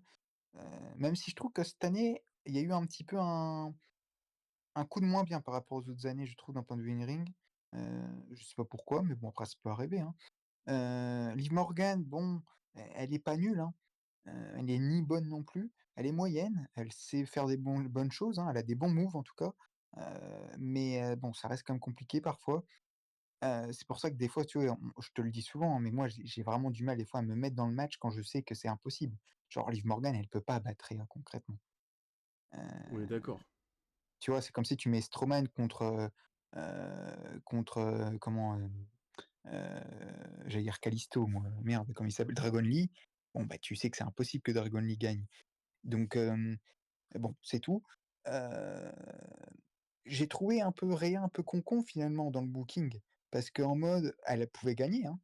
là, sur le ring, Liv Morgan était pétée, je crois que c'est quand elle allait faire le splash, il y a le kick out et après, au lieu de se faire distraire par Dom, elle aurait pu très bien faire son riptide et gagner. Bon, bah, finalement, elle a décidé de jouer avec la piñata qui s'appelle Dominique.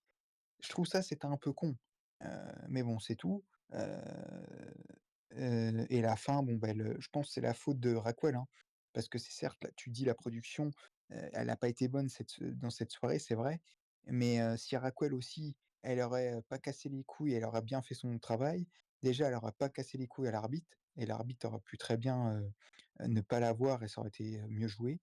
Et le fait qu'elle vienne comme ça derrière la caméra, genre, c'est un peu n'importe comment là. D'ailleurs, il y a pas eu de pop, hein. Les Bah gens, non, parce que personne l'a vu en fait. Personne l'a reconnu. donc en fait, voilà, c'est catastrophique, c'est vraiment un truc, ce qu'il ne faut pas faire, hein. Heu, du coup, oui, c'était pas ça en plus la fin qui était prévue, hein. On l'a bien compris parce qu'en plus la conne, elle met Liv Morgan sur le Rhea Replay, en Oui, mode elle fait tomber. Mais non, c'est oui, du bah tout j'ai même pas parlé de la fin, mais oui, elle fait son finish sur Rhea, puis pose Liv Morgan sur Rhea alors qu'il n'y a plus de match, puis récupère Liv Morgan, essaye de la porter comme elle peut, mais elle arrive pas, elle a perdu du calcium. Je suis en mode, quand je te dis que c'est vraiment une version Wish, et elle sort comme il faut, et puis elle relève Dominique qui est en mode qui est perdu lui aussi. Je suis en mode, oh là là.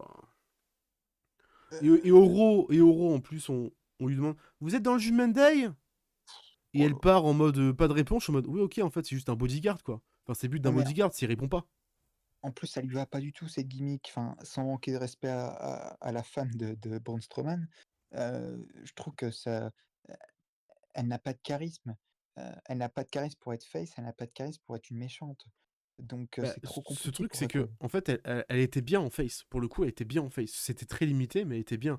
Mais sauf que là, en fait, en heal bodyguard, elle a pas la prestance et Ah non! le côté imposant qu'un bodyguard doit avoir à côté d'une catcheuse comme Liv Morgan qui est quand même minuscule. Donc, il faut quand même qu'il y ait encore une ou deux têtes de plus pour vraiment avoir ce contraste. On l'a pas. On l'a pas. Et je suis d'accord sur toi, c'est vrai, pour revenir aux Three Amigos ou au Splash, en dédicace à Eddie Guerrero, c'est vrai que bon, putain, ce serait bien qu'un jour, oui, Eddie Guerrero, c'était pas que ça, quoi. Heu, d'ailleurs, je pense que le Splash de Rhea, elle a fait un hit juste avant, je pense que c'était peut-être une dédicace plus à Jay, le Splash. Heu, Oui, il y a ce côté, oui, il y a ce petit ouais, jeu avec Jay. mais et d'ailleurs le move, j'aime beaucoup un move de Liv Morgan, c'est son codebreaker là, du haut de la troisième corde, je trouve qu'il est plutôt bien exécuté, ça c'est pas mal ça. Oui, Donc bah, voilà. elle est bonne dans le ring, Liv Morgan. C'est juste que de son côté heal l'a fait qu'elle se censure un peu, mais elle est très très bien dans le ring. 2,75 moi j'ai mis. Je suis gentil, hein. Je suis sur du 2,5 et je suis encore très Ouais, gentil. oui, oui, on est gentil, on est très On est gentil. très gentil. Juste avant le main event, on a une vidéo package. Ils ont fait aucun effort sur la vidéo package. Ils ont mis des moteurs, mais on sait qui c'est. Ils ont mis des moteurs, des voitures. Il y a marqué Motor City. Autant Mettez, mettre le nom, hein. ouais, mettez directement le nom que c'est Motor City Machine Gun, quoi. Mais c'est sympa, ils ont refait des vidéos paquets genre Coming Soon en mode on tease un peu.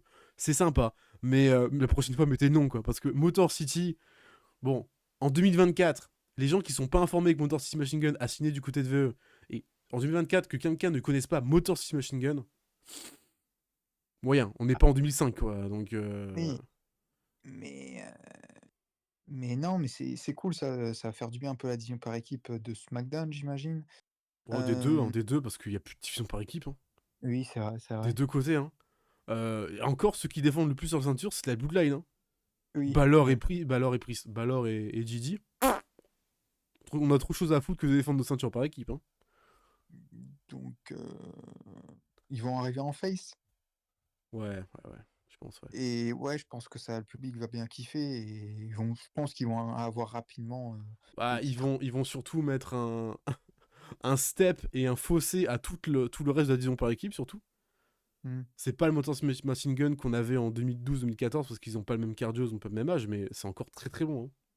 Et surtout, Ouais, Chris Sabine comme Alex Shelley en solo, c'est incroyable.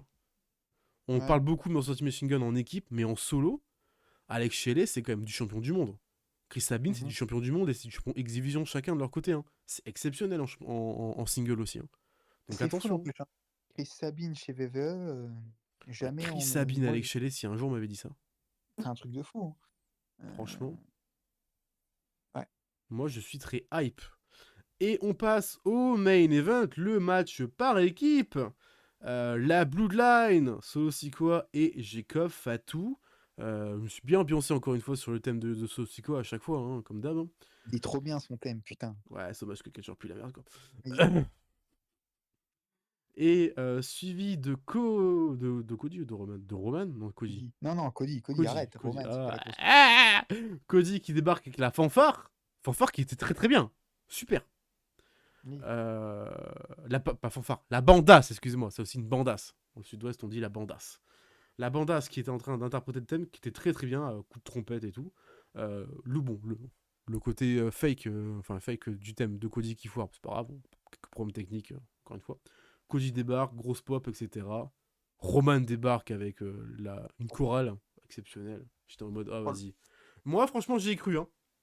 J'y ai cru à Paul Heyman, hein. Ah, J'y ai cru, hein. Je me suis dit, Roman, il va faire son entrée, il va s'arrêter, regarder derrière, et demander à ce que quelqu'un vienne, et c'est Paul Heyman. Je m'attendais vraiment à Polo. Bon, il le garde encore un peu pour plus tard.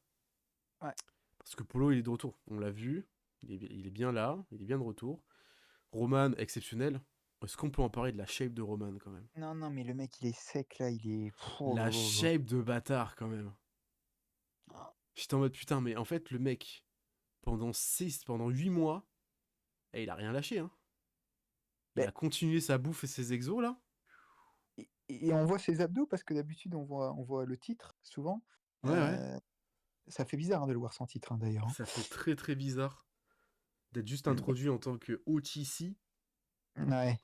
Et c'est très très bizarre, mais quelle beauté, Roman Reigns. Quelle beauté visuelle.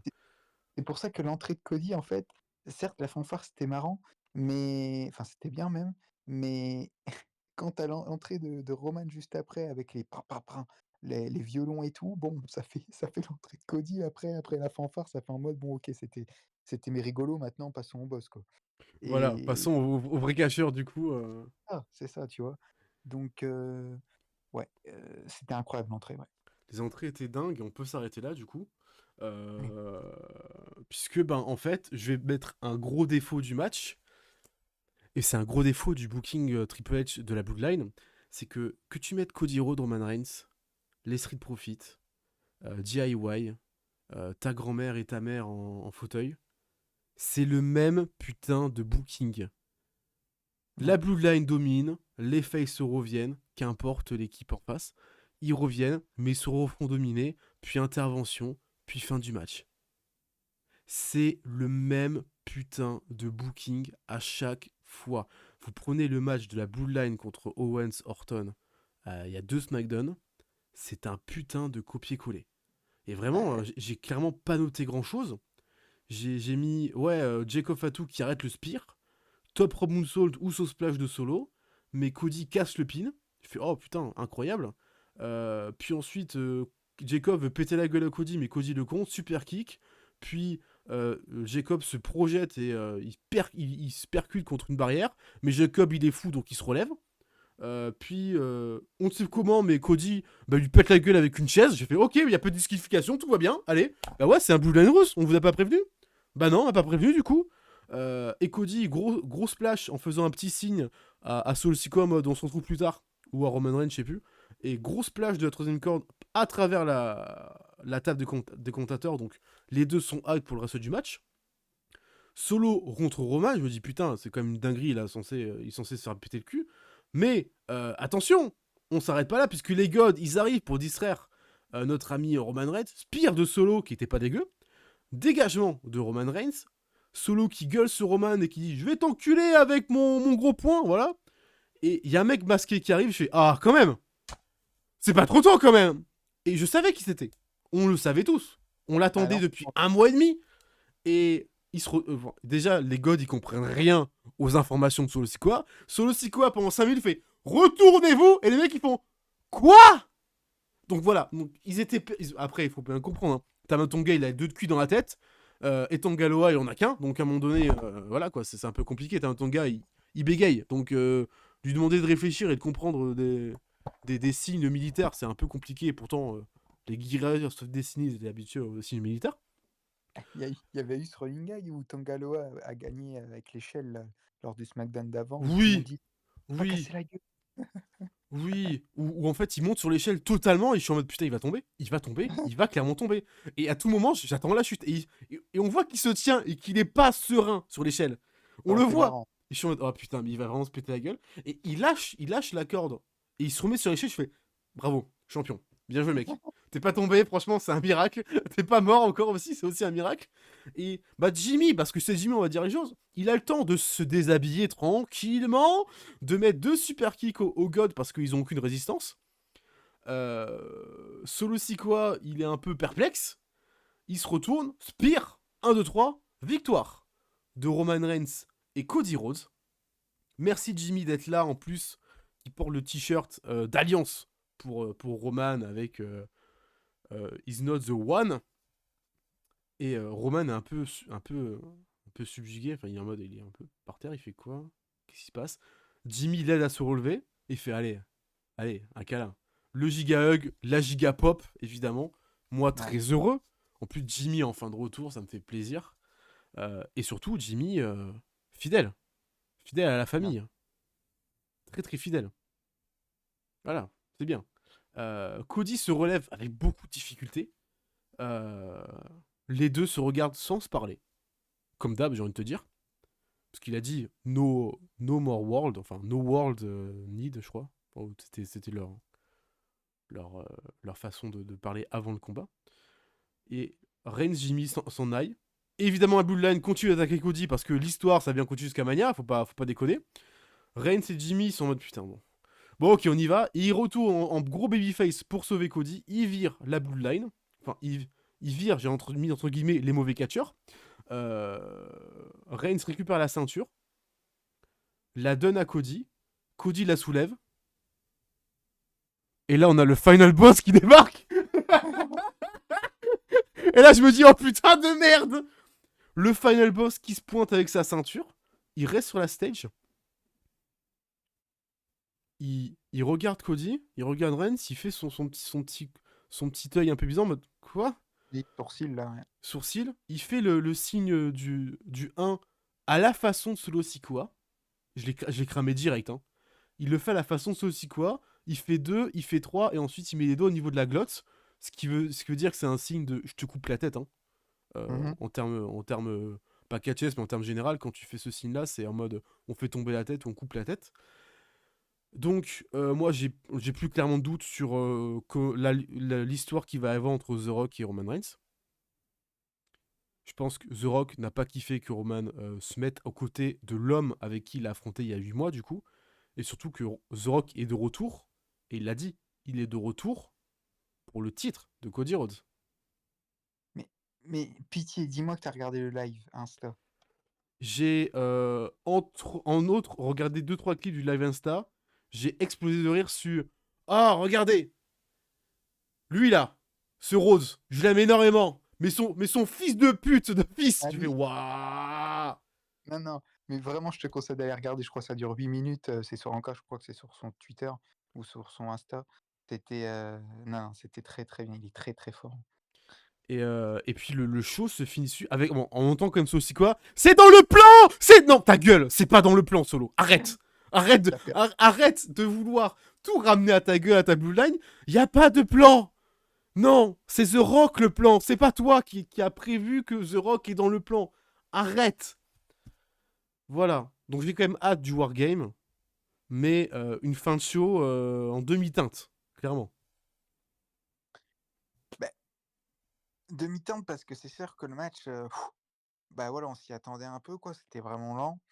Bon, la fin est cool parce qu'en plus, bon, heureusement, ça s'est un peu accéléré avec le gros splash aussi de Cody, ça c'est cool, c'est un bon gros spot. Et puis le Jimmy, etc. Mais, et cool de revoir Jimmy, comme tu l'as dit. Moi, je t'avoue que moi, j'ai pas, tu sais quoi, au départ, j'ai cru que c'était Hikuleo. Ah. Quand j'ai vu la forme là derrière, je me suis dit, oh putain.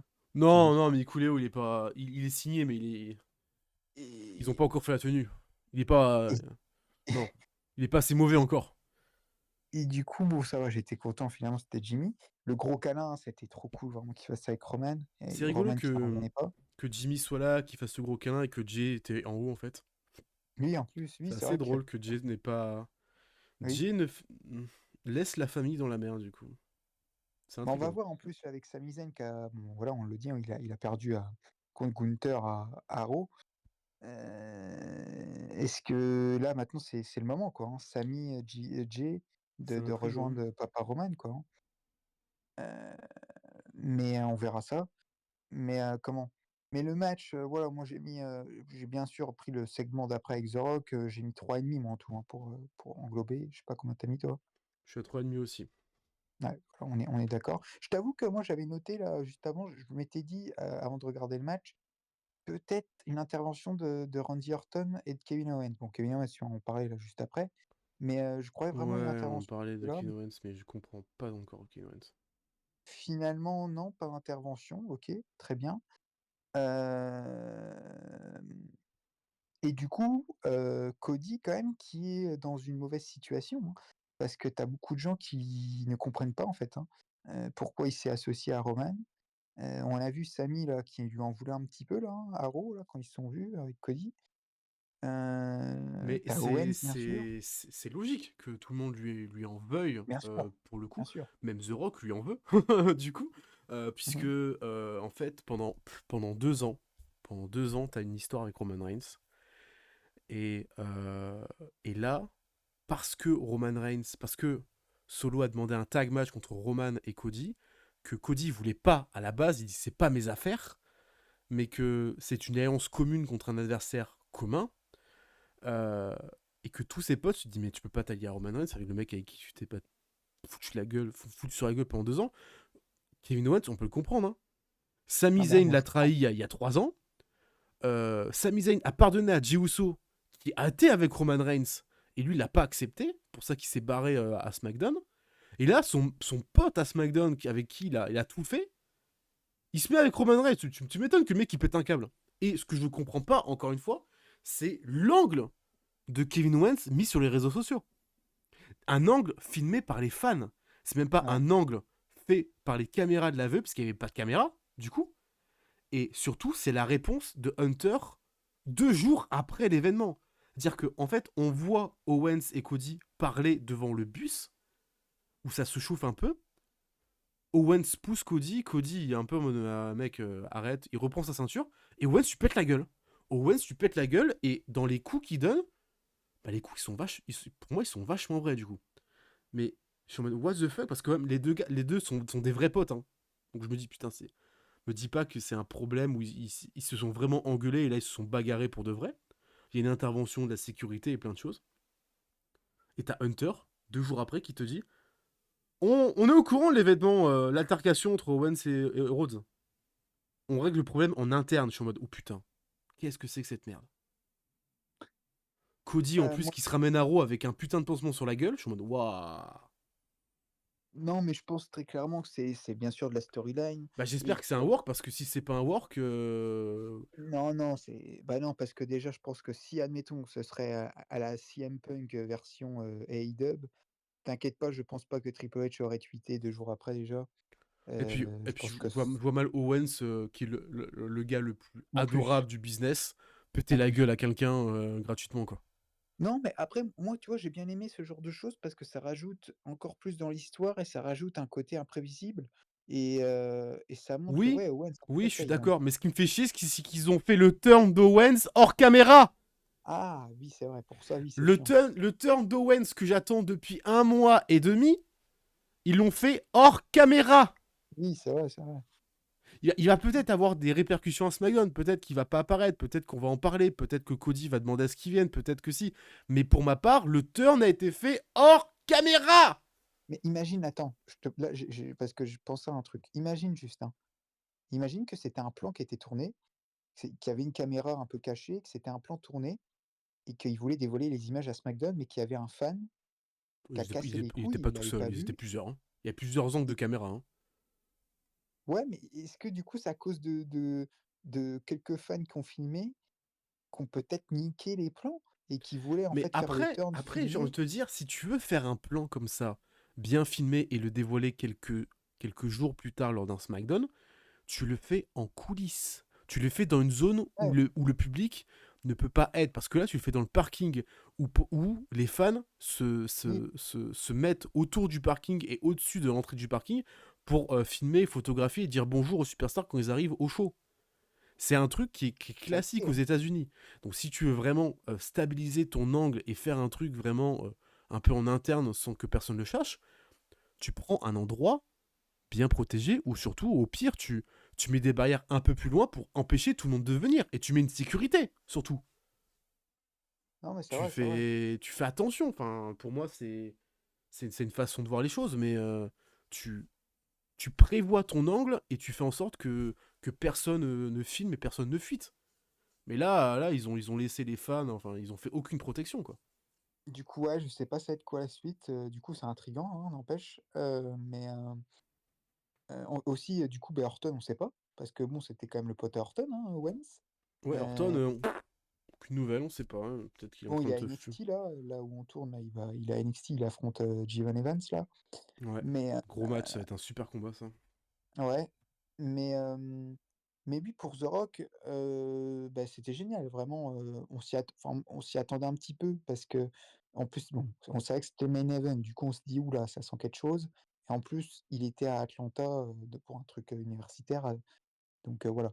Mais mais non, c'est très bien ce qu'a fait The Rock, hyper intriguant, toujours autant charismatique et je pense que, je je pense qu'il sera là aux séries, il va catcher aux séries et que ça va lancer la rivalité, The Rock Reigns, pour le prochain Mania, quoi. Heu, à moins que ce soit The Rock Rhodes, peut-être, ouais, peut-être aussi. On Je verra. sais pas ça va faire comment. Mm. Mais c'était un show, en fait, peut-être l'un des moins bons shows en termes de match, même si pour moi tu as le match de l'année, mais j'ai passé quand même un bon moment, c'était pas hyper long, ça va. Et toi? Moi, pour ma part, c'est un pleu qui est oubliable, Mmh. pour le coup, puisque, en fait, à part l'opener, à part l'opener, c'est un show qui aurait pu être un Raw ou un SmackDown. Ouais, c'est ça, Je sais oui. pas si tu Bah, vois, The Rock, c'est un pleu mineur. Voilà, c'est un pleu mineur, il était là, ça a fait son boulot, ça a fait ses 3h30. RAS, voilà quoi. ouais. Donc voilà, Et pas du coup, plus de je choses sais à pas si dire. on peut dire oubliable parce qu'on se souviendra quand même, on se dira: «Ah oui, bon, The Rock, OK», mais on se dira: «Ah oui, quand même, le McIntyre Punk». Oui, il est pas Bou il est oubliable parce que dans la globalité, mais en termes de match, oui, on se dira, ah oui, tu te ouais, souviens, tu vois? le punk, tu te souviens, l'arrivée des punk de McIntyre, ouais, le NSA Bad Blood, c'était dingue, tu vois. Oui, oui, tu te Ouais. souviendras. Tu te souviendras plus de Bad Blood en termes de match que de ce morceau, Ouais, cet c'est clair. horrible strap match à Bash in Berlin. Et... Bah, Oh là là. d'ailleurs, qu'est-ce que ça fait plaisir pour une fois aussi que des catcheurs comme Drew là, qui avait fait une petite, vidéo là sur son Twitter et son Insta, qui dit que voilà, ça va pas être un five stars match, mais ça va être une guerre et Punk qui dans une interview dit: «Il est l'heure de redorer le blason du Hell in a Cell match» et qu'ils le font, ça fait plaisir quoi. Ça fait Les très actes et la plaisir. parole quoi. Enfin les Voilà. paroles et les actes, pardon. Et McIntyre qui en rajoute une couche en disant je vais mettre fin à sa carrière pour de bon à CM Punk. Oui. Non, mais c'est très bien. D'ailleurs, je crois il a posté un truc de McIntyre un jour après en disant: «J'ai vu rouge». Heu, je me suis dit: «Il va jamais plus rien poster», mais bon, finalement si. Mais ouais, voilà quoi. Enfin, On finit sur ce podcast pour Bad Blood. Pas en demi-teinte, mais voilà, c'était bien, c'était cool. Maintenant, on attend Crunchyroll. On se revoit pour Crunchyroll début novembre. Et on se retrouvera fin novembre, début décembre, du coup, ouais. pour les sur series Wargame. Voilà, donc on enchaîne sur deux events hors États-Unis, au passage, puisqu'on sera du Mmh. côté de l'Arabie Saoudite et du Canada. Voilà, merci Antoine de m'avoir accompagné pour cet épisode du pod. Ouais, merci à toi, c'était cool, je connaissais pas tellement ton avis sur Bad Blood, du coup, là, C'est vrai c'était qu'on s'était vraiment rien bien dit et pour le coup, encore une fois, comme d'hab. ouais, Et c'est toujours bien cool de se cacher un peu les avis, de faire un peu les autruches. Comme ça, mmh Grosse pop hein, sur ta note, encore une fois, de l'opener. Aïe. Et nous, on se dit à très très vite. Des bisous. Et d'ici là, Si là.